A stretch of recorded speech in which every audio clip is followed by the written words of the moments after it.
Audio Jungle.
بسم الله الرحمن الرحیم. السلام علیکم. د ایم پی نیوز ګرانو کتونکو، زه یم شهاب خان او تاسو ګورئ دا وخت ایم پی نیوز.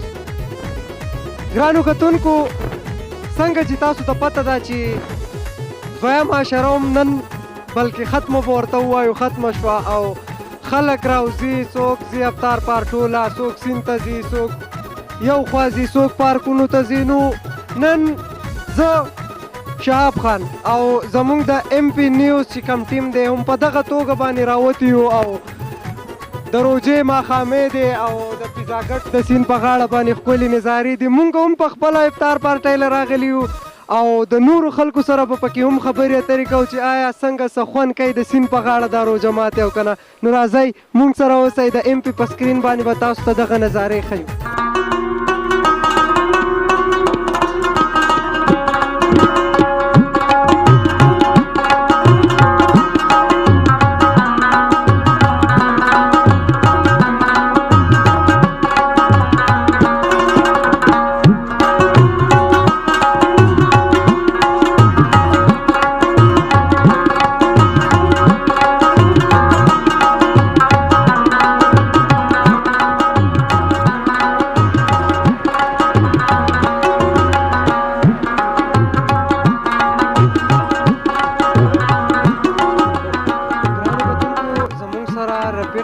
ولاړ دی دا پروګرام او دا پارټي چې موږ له چا راکړې د هغه مې په دې ټایم کې راټینګ کړی دی. السلام علیکم. رقیب سلام، څنګه حال دی؟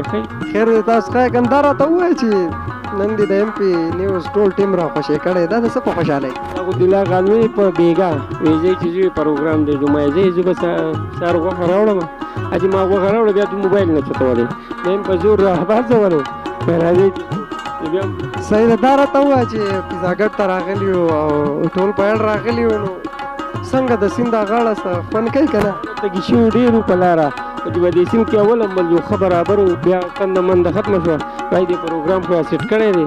خوراک به څه تیاروئ؟ د کتونکو ته څه وایه چې نن به په روژه ماتې کې مونږ څه خورو؟ یاره غوښه یا کچره والله او فروټ دي، پیپسیان دي، شربتي دي او پکوړې دي لکه ماشاءالله ډېر ښه راوړئ لکه ډزېدلي به یې کور ته بیا. بلکل بلکل ښه رفیق بھائی جان، ډېره مهرباني. بس ګرمي ده او بس دا ملګري راغونډ شو انجوای کوو. ګرانو کتونکو، زموږ سره داسې یو بھائی جان ولاړ دی. السلام علیکم. وعلیکم سلام. بھائی جان دا راته ووایه چې ستاسو نوم څه دی او د کوم ځای؟ زما جی حبیب خان نوم دی، د ګلکدې اوسېدونکی یم. ګلکده په کوم ځای کې؟ سوات کې جی. سوات کې به نومواره دي. سوات کې.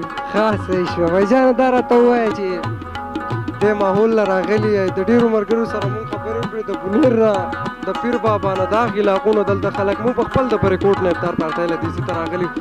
نو څه وجه ده دلته ولې دا خلک راځي؟ یاره جی د ګرمۍ موسم دی او ډېره زیاته ګرمي ده د سیند په غاړه باندې چې په دې موسم کې انجوای کوې نو داسې معلومیږي لکه د ژمي په جنوري جنوري کې جنوري ورته وایي او د ژمي په موسم کې لکه هغه شان چې روژه ماته. مطلب دا دی داسې فیل کېږي خلکو ته چې لکه په یخنۍ کې روژه ده. په یخنۍ کې روژه ده. د دې بایپاس کې د سایل هوټل په خوا کې چې روژه ماته کوې لکه ته چې کالام ته تللی.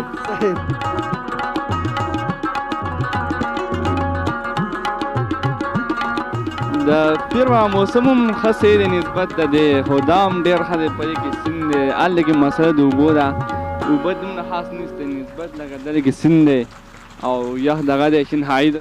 نوم مې اعظم خان دی او بونیر پیر بابا سره تعلق لري. یار د دې بونیر نه دلته ډېر زیات خلک راځي څه وجه ده هلته ګورې ډېره زیاته ګرمي ده که ګرمي خو شته خو لکه دومره هم نشته او دلته کې سړی راځي بس مړه سیند غاړه ده او بس مزه کوي جوړ کړه. تا راته ووایه چې د سیند د غاړې له ور روانې او خوراکه مراکه دې راغېستې ده تږې شوی خو به ډېر نه 2 پورې ودو ما او بیا چې راپسې په دې مخ را روان شو. صحیح ده صاحب مهرباني.